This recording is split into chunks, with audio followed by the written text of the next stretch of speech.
घटना हुई दिल्ली में ओखला इनकाउंटर। उस इनकाउंटर में भी आजमगढ़ कनेक्शन निकला। उसी के इन्वेस्टिगेशन के दरमियान दिल्ली पुलिस ने एक मौलवी को गिरफ्तार किया और पाया कि ये मौलवी उत्तर प्रदेश और बिहार के मासूम लड़के जो इंटर पास करते हैं उनको इंजीनियरिंग और मेडिकल की कोचिंग दिलाने के नाम पर दिल्ली लाता था और उनका ब्रेन वॉश करके पाकिस्तान, ऑक्युपाइड कश्मीर, पाकिस्तान के टेरर कैंपों में ट्रेनिंग के लिए भेज देता था। वहाँ से वो लड़के ट्रेनिंग लेकर के आते थे और हिंदुस्तान में बम धमाके करते थे। एट द सेम टाइम एक खबर आई, एक छोटी सी खबर छपी उत्तर प्रदेश के ऐसे ही किसी शहर का, बिजनौर या आजमगढ़ की थी, मुझे ठीक से याद नहीं। वहाँ का एक 12वीं का एक लड़का इंटर में स्टेट में 1 to 5 में एक अच्छा पोजीशन, मैं नहीं कर रहा हूँ शायद टॉप था या मतलब, लेकिन उसकी पोजीशन 1 से 5 के बीच में नहीं थी। तो आप एक तरफ देखिए कि ये कैरेक्टर है जो मेहनत करता है और वो अपना करियर बनाना चाहता है पढ़ लिख करके। एक कैरेक्टर है जो ऐसे लोगों को ट्रैप करना चाहता है और दोनों सच्ची घटनाएं थी। मैंने इन दोनों सच्ची घटनाओं को क्लब किया और इससे हमारी एक कहानी बुन गई और जिसमें 2001 9/11 से लेकर के 26/11 तक की उन घटनाओं को, मेजर घटनाएं थे, उसको पिरोते हुए ये फिल्म की कहानी रची गई। सर, आजमगढ़ की बात आती है तो कहीं ना कहीं आतंकवाद, बहुत सारी चीज़ें जहन में आती है। और अभी फिलहाल की जो बात का जो माहौल चल रहा है अभी, उसमें आजमगढ़ का नाम भी चेंज करने की बात की गई है। तो क्या इसका जिक्र किया गया आपकी सीरीज में इसमें? नहीं, ये पॉलिटिकल इशू हो सकता है, लेकिन हम कुछ उस तरह के प्रोपेगेंडा या किसी इस तरह के विषय में जो हमारे कंसर्न में नहीं है। फिल्म का कंसर्न बहुत सीधा सीधा है। आजमगढ़ से जो कनेक्शन जोड़े जाते थे और जो दो सच्ची घटनाएं जुड़ी, तो उनको लेकर के कथा कहानी है। नाम चेंज आज किया जा रहा है या उसकी चर्चा चल रही है, इसको लेकर के हमारी फिल्म में इसका कोई जिक्र नहीं। स्टारकास्ट की बात करें, कौन कौन है इसमें, क्या किरदार है? आजमगढ़ दो महत्वपूर्ण किरदारों के इर्द गिर्द घूमती कहानी है। मैंने आपको बताया कि एक ऐसा बच्चा जो पढ़ लिख करके बहुत अच्छा अपना करियर बनाना चाहता है, एक ऐसा आदमी जो ऐसे बच्चों को ट्रैप करके अपने आतंकी मंसूबों को कामयाब करना चाहता है। तो ये दो कैरेक्टर हैं, एक नेगेटिव साइड में एक प्रोटोगनिस्ट है लड़का, अनुज शर्मा जो मेन प्रोटोगनिस्ट है लड़का, और पंकज त्रिपाठी जी जो मुख्य किरदार निभा रहे हैं, अशरफ अली जो मौलवी का किरदार है वो। इसके अलावा अमिताभ वालिया, श्रीकांत वर्मा, सिद्धार्थ भारद्वाज, विवेक जेटली, इस तरह के थिएटर से निकले हुए मजे कलाकार हैं जो अन्य भूमिकाओं में हैं। कमलेश जी, बात करें अगर तो आजमगढ़ की अगर बात चल रही है तो अबू सलीम का कहीं ना कहीं रिश्ता है, तो वो भी किसी ने दिखाया कि तो उसके बिना मुझे लगता फिल्म कंप्लीट हो। देखिए, मेरा ये इरादा नहीं था कि किसी पर्टिकुलर व्यक्ति से या पर्टिकुलर नाम से, ठीक है, हमने अपने दो कैरेक्टर के इर्द गिर्द ही कहानी रखी है। और मेरा स्टोरी टेलिंग का आइडिया ये है कि मैं बहुत ज़्यादा भटकाव में जाता नहीं हूँ। मुझे अपनी स्टोरी एक स्टार्ट पॉइंट से लेकर के जो डेस्टिनेशन पॉइंट हमारा होता है वहाँ तक के बीच में बहुत सीधी चलने की हमारी आदत है। तो मैं उसके उलझना नहीं चाहता हूँ कि किसी व्यक्ति को या किसी अन्य मतलब कि पर्टिकुलर किसी नाम के साथ चीज़ों को बढ़ा जाए। हमारी कहानी का एक प्रवाह था, उस प्रवाह में जो कुछ भी मैं कह सकता था वो बेलाग लपेट दिया। बहुत सारी फिल्मों में कई बार ये होता है कि हम कैरेक्टर के नाम सीधे सीधे नहीं लेते हैं, लेकिन हमने, आप फिल्म जब देखेंगे तो आप पाएंगे कि बहुत सारे ऐसे आतंकवादी जो हमारे देश की राष्ट्रीय एकता को छिन्न भिन्न करना चाहते हैं, हमारी अस्मिता पे, राष्ट्रीय अस्मिता पे चोट पहुंचाना चाहते हैं, मैंने उनका नाम लेने में कोई गुरेज नहीं किया। सीधे सीधे मैंने नाम लिया, हाफिज सईद को हाफिज सईद, सैयद सलाउद्दीन को सैयद सलाउद्दीन, ऐसे मैंने बेलाग लपेट नाम लिया है।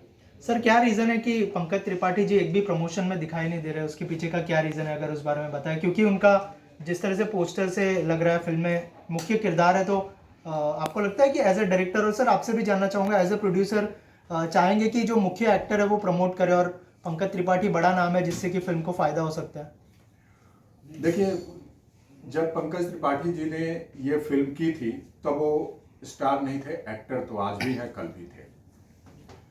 अब ये मेरी पहली फिल्म है, मेरे लिए, उनके लिए अब मैं स्ट्रगलिंग एक्टर हो गया, स्ट्रगलिंग डायरेक्टर हो गया हूं।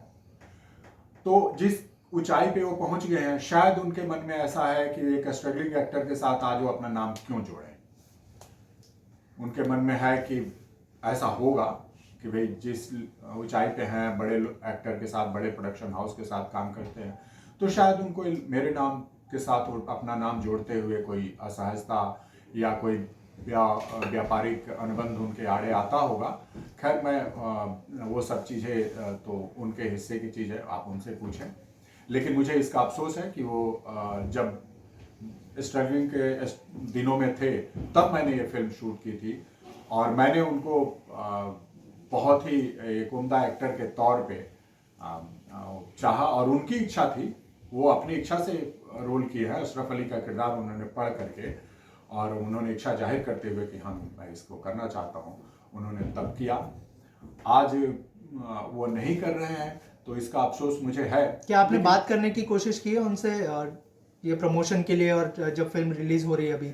देखिए, बात एक मुकाम पे आकर के रुक गई थी। बात उस मुकाम पे रुक गई थी जब 3 साल तक उन्होंने मुझे डबिंग का वादा करके 3 साल मेरा समय उसमें जाया हुआ और अंततः एक दिन उन्होंने 2019 या 2018 के एंड में या 2019 के प्रारंभ में उन्होंने कह दिया कि मैं इस फिल्म की डबिंग नहीं करूँगा।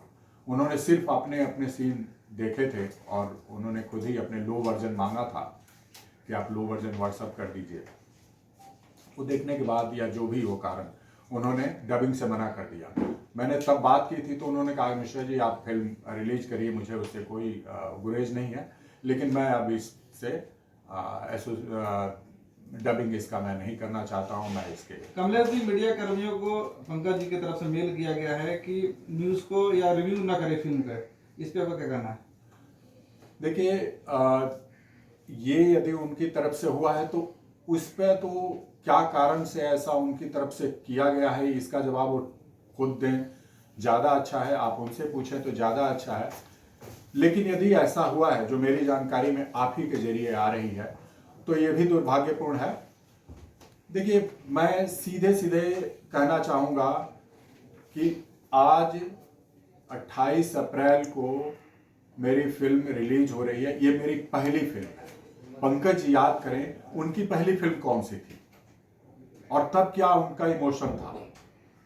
जो उनका इमोशन रहा होगा, जो सपोर्ट हो मीडिया से, जो सपोर्ट हो अपने डायरेक्टर से, जो सपोर्ट हो अपने को एक्टर से, जो सपोर्ट अपने वो प्रोड्यूसर से चाहे होंगे, मैं वही सपोर्ट आज मीडिया से, पंकज भाई से ये चाहता हूं। नहीं दे रहे हैं, उनका कॉल है। शूटिंग किस साल में किया था? मेरी फिल्म 2011 से शुरू हुई थी, 2018 तक हमारा शूटिंग चला था। उसके बहुत सारे कारण थे। 2018 तक शूटिंग नहीं चला, 2015 तक शूटिंग चला था। 16, 17, 18 3 साल मैंने वेट किया पंकज जी के डबिंग का। अंततः जब उन्होंने डबिंग से मना कर दिया तो मैंने ये फिल्म 15 में आ जाती यदि पंकज जी साथ दिए होते तो। लेकिन 2018 तक मैंने उनका इंतजार किया। अंततः जब 2018 में उनका कॉल आ गया कि भाई हम इसको नहीं डब करेंगे, तो मैंने 19 में फिल्म को पूरा करके सेंसर करा लिया। अनफॉर्चुनेटली सेंसर हुआ और लॉकडाउन की नौबत आ गई। 2-3 साल ऐसे पेंडेमिक में निकले हैं, इसलिए फिल्म आज की तारीख में अब आपके सामने है। सर, लेकिन 12 साल बहुत लंबा समय होता है, तो मैं कहा ना कि 11 से 15 मेरे स्पैन 4 साल ही है। आप आज की तारीख में गिनेंगे तो 12 साल है। 15 से तो मैंने 18 तक तो इंतजार किया पंकज जी का, और उन्होंने वादा किया कि था कि हम डब करेंगे। उन्होंने फिल्म देखी थी, पूरी फिल्म देखी थी, और उसके बाद देखने के बाद उन्होंने ये वादा किया था कि मैं फिल्म डब करूंगा। लेकिन वो उसके बाद जैसे जैसे बड़े होते गए वैसे वैसे तारीख टालते गए और अंततः उन्होंने फिल्म को ना कर दिया। तो सर, जो ये नहीं कहें कि 12 साल, हमने सिर्फ 4 साल का ही उसके बाद 3 साल तो इंतजार किया, 3 साल पेंडेमिक है। सर फिल्म करने से पहले एक कॉन्ट्रैक्ट बनता है, तो क्या उस कॉन्ट्रैक्ट को लेके कोई लीगल एक्शन लेने के विचार में है? अगर उस बारे में कुछ कहना चाहे आप। देखिए, ये फिल्म, जब पहली फिल्म एक इंडिपेंडेंट प्रोड्यूसर बनाता है और एज ए डायरेक्टर, तो बहुत सारे लोगों का सहयोग लेकर के काम करता है। बड़े हाउसेज इस तरह की सारी फॉर्मेलिटीज करते हैं, लेकिन हम लोग तो आपसे मदद लेंगे, आपसे मदद लेंगे, फिर इनसे मदद लेंगे, कुछ इनसे में पंकज जी से भी मदद के तौर पे ही उनका साथ मिला, और उनको फिल्म पसंद थी, उनको रोल पसंद था, उनको स्क्रिप्ट पसंद आई थी, तो बिना कॉन्ट्रैक्ट के उन्होंने मुझे ये सहयोग करते हुए ये साथ दिया था। तो हमारा किसी के साथ, इस फिल्म में किसी के साथ मैंने कोई कॉन्ट्रैक्ट नहीं किया था। सबके साथ मेरा दोस्ताना संबंध के साथ सबने अपना 100% दे करके मुझे फिल्म कंप्लीट करने में मदद की। पंकज जी ने भी शूट में पूरी तरह से हमें सहयोग दिया, मैं उनका आभारी हूँ, और उनका शुक्रिया आप लोगों के माध्यम से आज भी करना चाहूँगा। तो कॉन्ट्रैक्ट वाली जो बात थी वो थी ही नहीं, न उनकी तरफ से न मेरी तरफ। सर कॉन्ट्रैक्ट की बात